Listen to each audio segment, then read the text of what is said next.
பாஜக ஆட்சியில் உயர்கல்வி நிறுவனங்களில் மாணவர்கள் தற்கொலை அதிகரித்து வருவதாக குற்றம் சாட்டியுள்ள முதலமைச்சர் மு.க.ஸ்டாலின் யுஜிசி புதிய விதிகளை பொறுப்புணர்வுடன் செயல்படுத்த வலியுறுத்தியுள்ளார். நாட்டில் உள்ள உயர்கல்வி நிறுவனங்களில் சமத்துவத்தை மேம்படுத்த யுஜிசி எனப்படும் பல்கலைக்கழக மானியக் குழு புதிய விதிமுறைகளை வெளியிட்டுள்ளது. இது தொடர்பாக முதலமைச்சர் மு.க.ஸ்டாலின் வெளியிட்ட அறிக்கையில் இந்த நடவடிக்கை தாமதமானது என்றாலும் பாகுபாட்டிலும் நிறுவனங்களின் அக்கறையின்மையாலும் பாதிக்கப்பட்ட உயர்கல்வி அமைப்பினை சீர்படுத்துவதை நோக்கிய வரவேற்கத்தக்க நகர்வு என கூறியுள்ளார். பாஜக ஆட்சிக்கு வந்ததில் இருந்து இந்திய உயர்கல்வி நிறுவனங்களில் குறிப்பாக SC/ST மாணவர்களின் தற்கொலை அதிகரித்து வருவதாக மு.க.ஸ்டாலின் குற்றம் சாட்டியுள்ளார்.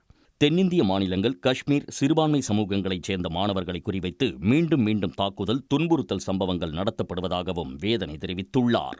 இந்த சூழலில் சமத்துவ பாதுகாப்பு நடவடிக்கைகள் என்பவை தவிர்க்க முடியாத கட்டாயம் என்றும் அதில் இருவேறு கருத்துக்கு இடமிருக்க முடியாது எனவும் அவர் குறிப்பிட்டுள்ளார்.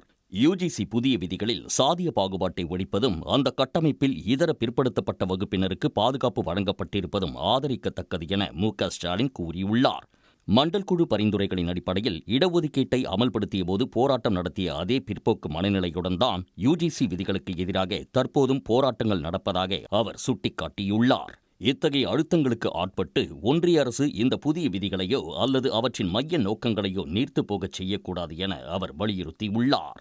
ரோஹித் வெமுலா போன்றோரின் தற்கொலை வழக்கில் துணைவேந்தர்களை குற்றச்சாட்டுகளை எதிர்கொண்டபோது இதுபோன்றோர்களின் தலைமையில் சமத்துவ குழுக்கள் எவ்வாறு நேர்மையாக செயல்பட முடியும் எனவும் கேள்வி எழுப்பியுள்ளார். குறிப்பாக பல உயர்கல்வி நிறுவனங்கள் RSS ஆதரவாளர்களால் நடத்தப்படுவதாகவும் மேற்கோள் காட்டியுள்ளார். மாணவர் இறப்புகளை தடுப்பது, பாகுபாட்டை முடிவுக்கு கொண்டு வருவது மற்றும் பின்தங்கிய சமூகங்களைச் சேர்ந்த மாணவர்களிடையே இடைநிற்றல் விகிதங்களை குறைப்பதில் ஒன்றிய பாஜக அரசு தீவிரமாக இருந்தால் யுஜிசி புதிய விதிகளை வலுப்படுத்த வேண்டும் என முதலமைச்சர் வலியுறுத்தியுள்ளார்.